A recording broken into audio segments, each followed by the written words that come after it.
FCTA to evacuate residents of Trademore Estate. Governor Yahaya Bello receives Okun Traditional Council on thank you visits. Mississippi deputies accused of abusing 2 black men fired. And on sports, Uefa announces financial fair play changes that will affect Chelsea, others. This is the MLC TV Global News, reaching you live from the city of Lokoja, the confluence state of Nigeria. I am Jennifer Odimayo. Thanks for joining us. To prevent further loss of life and property, the Federal Capital Territory Administration (FCTA) has planned evacuation of people from flooded areas in Trademore Estate, located in Lugbe area of Abuja. The measure followed the disturbing incident of flood on Saturday that submerged 116 buildings in the estate. A lecturer at the University of Abuja allegedly perished in the flood, which took occupants of the estate by surprise. Permanent Secretary FCTA Olushade Adeshola, who disclosed this during an unscheduled visit to the area, said flooding incident at Trademore Estate was among the issues reviewed at the FCTA Monthly Security Committee meeting.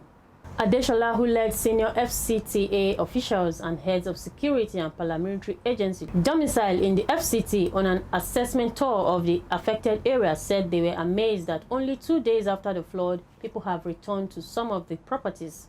He added that the FCDA's executive secretary, who chairs the task force on flood mitigation in Abuja, the Federal Capital Territory, Commissioner of Police, CP, and other officials of the FCTA, particularly FCT Emergency Management Agency, FEMA, Development Control, the Abuja Environmental Protection Board, are now ready to go and evolve solutions that would immediately address the menace. Also, the Director General of FEMA, Dr. Abbas Idris, said the affected estate was on the water channels, which had made it vulnerable to flooding. Idris stated residents of the estate have experienced the ravaging flood for the past years and appealed to residents whose houses were built on water channels to relocate. Kogi State Governor Yahaya Bello paid homage to the paramount ruler of Ebiraland, His Royal Majesty Ado Ibrahim, in Azad Palace, Okene local government area of the state. Governor Bello wished him renewed strength and wisdom to always reign and rule over the affairs of the Kingdom of Ebiraland. Delighted Ohinoyi received the governor just as a father to his son. They both had a closed-door discussion for the good of the people. Bello was accompanied by the governorship candidate of the All Progressive Congress (APC), Usman Ododo Ameh. Governor Bello used the occasion to equally convey an important message of peace, generosity, and care to the mammoth crowd who converged on the Azad Palace to celebrate and welcome him. Governor Bello, after the visit, joined other Muslims at Okene's central Eid ground along the checkpoint in Okene to observe the mandatory prayer session. He later arrived to sacrifice a ram as a symbol of obedience to Allah, just the way Prophet Ibrahim killed a ram to thank and obey Allah according to the instruction he received from Allah. From the entire Bavon Communication Limited, owner of Malakai TV and Sharon Radio, we say Happy Eid Kabir. Kogi State Governor Yahaya Bello extends his heartfelt congratulations to the people of Okun land and the entire Kogi State on the recognition of Kogi State University, Kaba, by the National Universities Commission and other relevant tertiary education authorities. Governor Bello congratulated them when he received the Okun Area Traditional Council at his residence in Okene. The council, led by the Obaro of Kaba, His Royal Majesty Oba Solomon Dele Owoniyi, commended Governor Bello for providing equal opportunities for people of Kogi State. Our reporter Faith Abdul Ghaffar has more.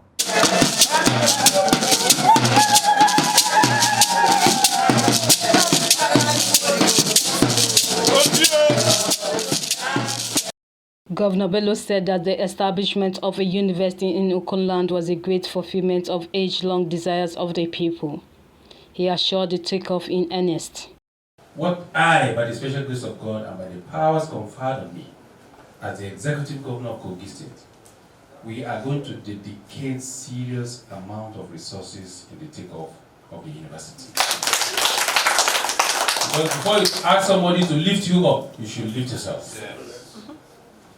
So we'll lift ourselves up and ensure that necessary infrastructures that are required at the site is in place.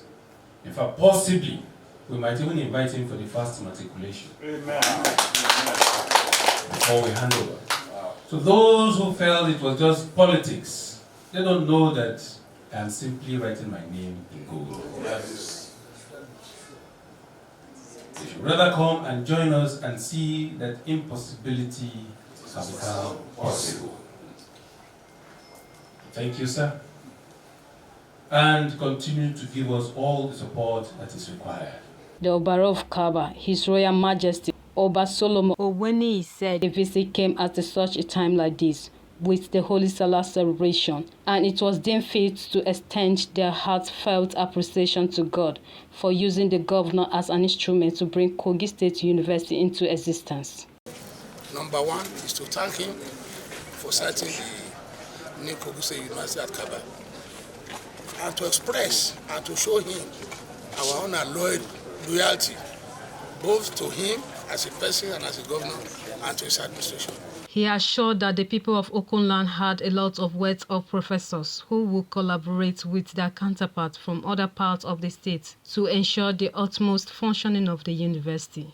You know, when the governor was launching or inaugurating the implementation committee of the new university, he made it very clear that some people do not believe him.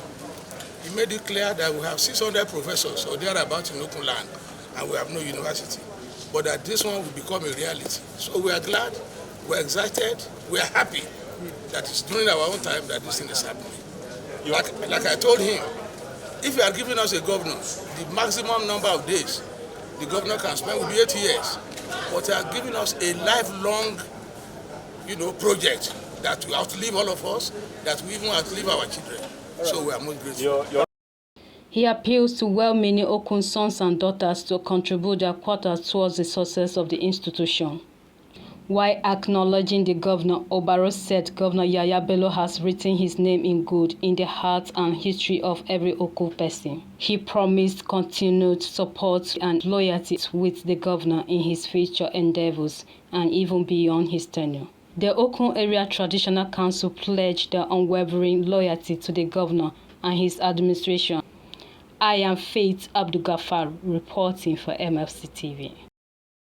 As Muslims all over the world celebrate this year's Eid Kabir, the chairman Kogi State House of Assembly Service Commission, Anders Malik, has enjoined them to be exemplary in their conduct and live in consonance with the teachings of Islam. Anders made the call in his Salah message to all Muslims privileged to witness this year's occasion.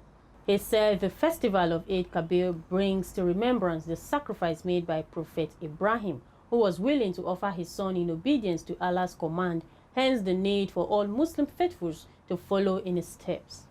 Anders, who explained the significance of the occasion, said the action of Prophet Ibrahim was that of total submission to Allah, who never argued when instructed to do the sacrifice, and exemplary conduct all Muslims, he noted, are expected to imbibe.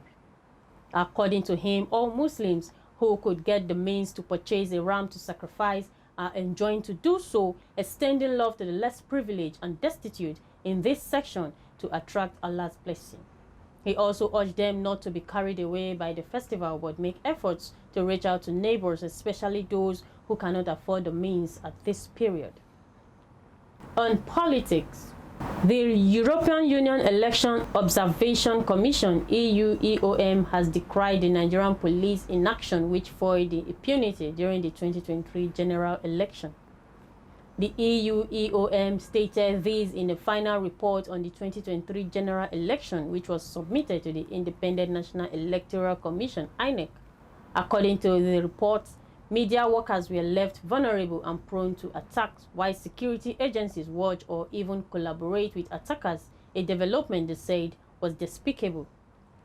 The report stated law enforcement agencies failed to prosecute persons who attacked, intimidated, harassed, or obstructed journalists prior to and on and after election days. it noted that impunities encouraged by police inaction was detrimental to freedom of expression, more so when independent and trusted outlets were targeted.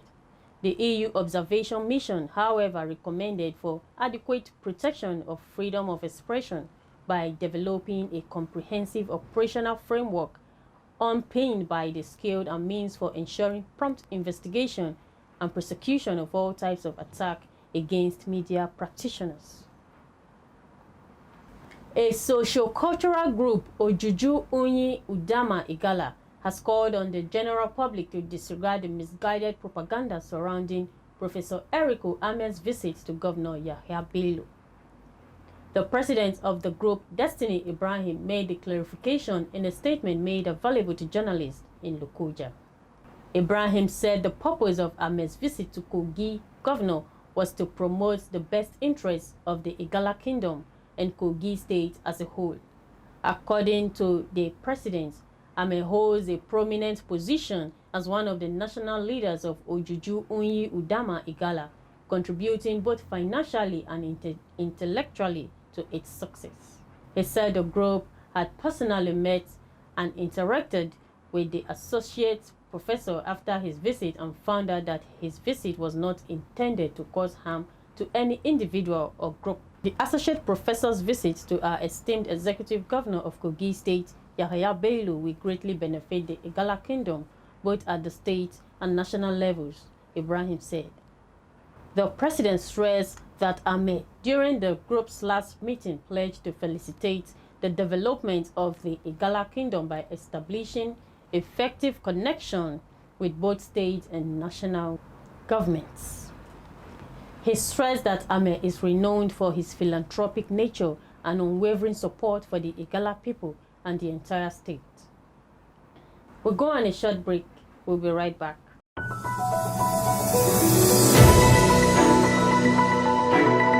Malachite TV Online is here. For your timely and reliable news that reaches you fast with the breaking news, choose MLC TV. Get human interest stories right here on MLC TV. With entertainment, sports, business, culture, tourism, and fashion news stories all featured on MLC TV. Not forgetting political and current affairs news, state and federal government and people's matters will be discussed regularly on MLC TV. MLC TV, your one-stop online destination for unbiased, accurate news, entrepreneur ideas, and youth matters to the rest of the world. MLC TV, reaching everywhere, informing everyone.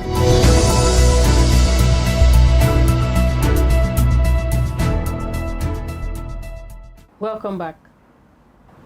On crimes, the intelligence team of Nigerian State Security Service (SSS) have arrested a suspect Boko Haram hitman Amodu Awama, who allegedly masterminded the killing of 50 people in Borno State and relocated to Lagos State.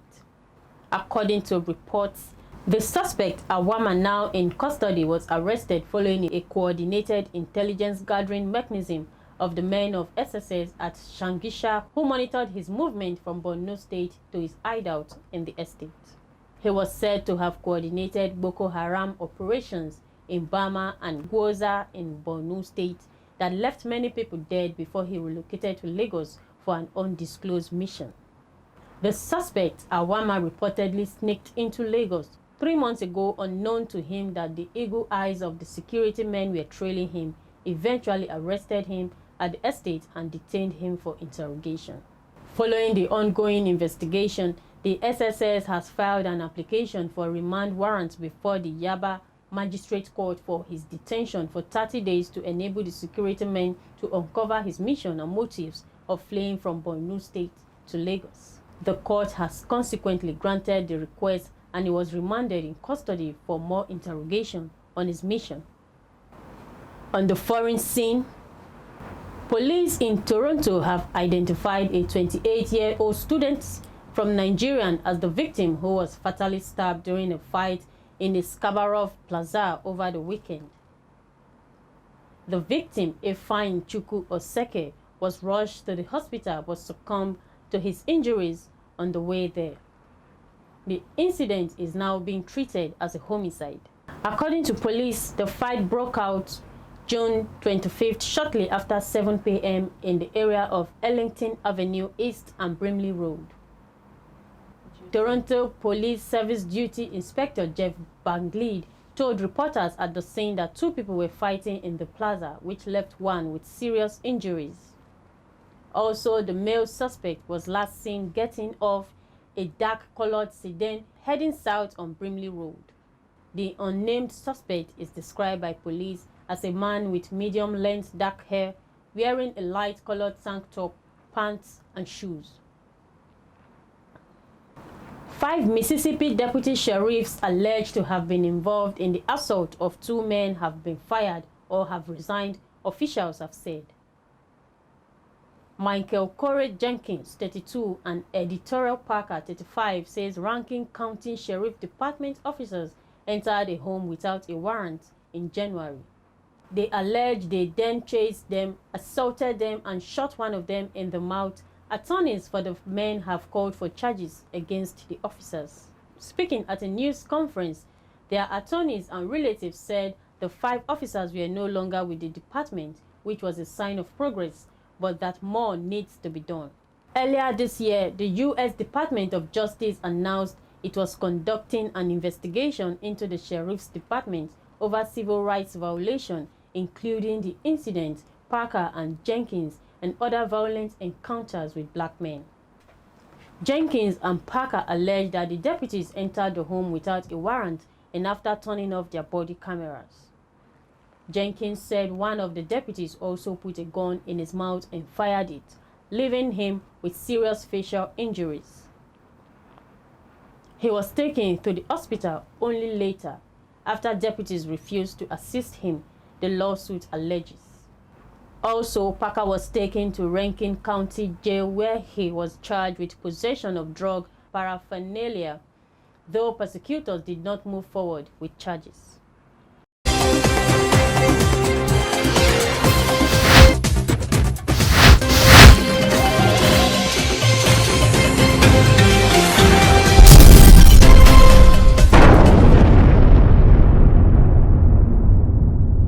Uefa on Wednesday announced changes to their Financial Fair Play (FFP) rules. The new laws will prevent a repeat of Chelsea's massive spending spree. It will also demand closer analysis of capital gains after Juventus scandal. Other items on the agenda were adjustments to various competitions, including renaming the Europa Conference League to the Conference League. UEFA has introduced a limit of 5 years even if the contract is longer, in a bid to stop Chelsea's tactic of signing new squad members to very long contracts to enable them spread the amortization. FFP is also changing the squad cost ratio so that a club's spending on salaries, transfers, and commission cannot go beyond 70% of the club's revenue. That will only be in full swing by 2025-2026 season, as it will be introduced gradually starting at 90% in 2023-2024 and 80% in 2024-2025. UEFA has also urged clubs to stick to international accounting principles while calculating capital gains. This comes after Juventus were deducted 10 points in Serie A for artificially inflating transfer fees to boost capital gains. An ex-boxer from Nigeria, Jeremiah Jerry Okorodudu, passed away at a private hospital in Lawandon, Lagos on Wednesday night. Okorodudu had been struggling with a foot ulcer, which confined him to his bed for several weeks. The wife, Adenike, said Okorodudu was 64 years old at the time of his death. She also added that he is dead, but they still need to pay 600,000 naira to get his body out of the hospital. The Secretary General of Nigerian Boxing Board of Control and the President of West African Boxing Union, Remi Aboderin, expressed his condolences on hearing the news. Okorodudu was a celebrated athlete who represented Nigeria in the middleweight category at the 1984 Olympics Games in Los Angeles. He was also a gold medalist at the Oluyole 1979 National Sports Festival in Ibadan.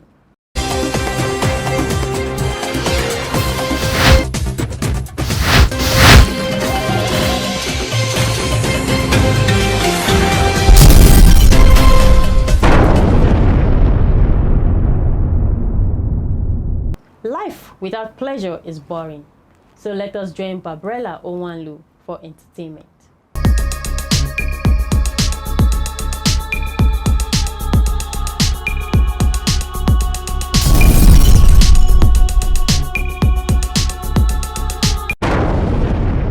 Welcome to MLC TV Entertainment News. In Africa, Biodun Steven has announced the official release date for Hotel Lambaba. The Hotel Lambaba, which was written by Francis Okeke, directed by Biodun Steven, the film is produced by Lady Laide Films in partnership with Shutter Speed and distributed by Cinemax. The movie is a murder mystery that follows the mysterious death of a popular social media influencer in a hotel, putting everyone under suspicion. Is set to be released July 28, 2023. The movie stars Bimbo Ademoye, Lateef Adedimeji, Blessing Jessica Obazinze, Bolaji Ogumola, Lillian Afegbaye, Chris Nyewa, Onyekachi Onochiri, Oke Jude, and Femi Adebayo Salami. And off the shores of Africa, American actor Kevin Spacey in court for sexual assault of other men. The 63-year-old American actor is facing 12 charges in a British trial covering allegations made by 4 men stretching from 2001 to 2013. He appeared at the London's Southwark Crown Court to hear the first day of evidence, denying all the allegations, which his lawyer said contained many lies. Prosecutor Christine Agnew opened the trial, which is expected to last for a month, by setting out the allegations leveled at Spacey. Thanks for joining me. I am Babrella Onwale reporting for MLC TV.